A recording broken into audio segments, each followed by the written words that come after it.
For this lab, you will need page 3 of your unit pack, some sort of measuring device, and a collection of small objects, relatively uniform in size. These can be pennies, M&Ms, marbles, washers, Cheerios, whatever you can find around the house that is small enough to fit inside of the circles and relatively uniform in size.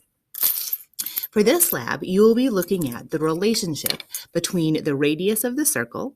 So if I look, for example, at this circle, I measure the diameter. That looks like 6 centimeters for a diameter, which means my radius would be about 3 centimeters. And then I'm going to look at how many of my objects, I'm using pennies, fit inside of this circle. Can I get one more? Yes, just barely.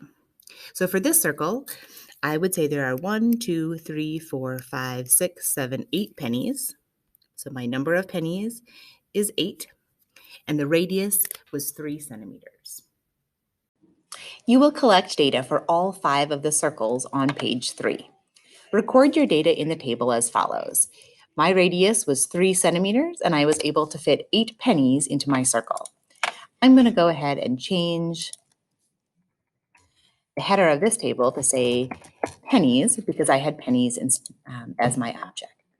Fill in all the cells of this table and then move on to the next step of the lab.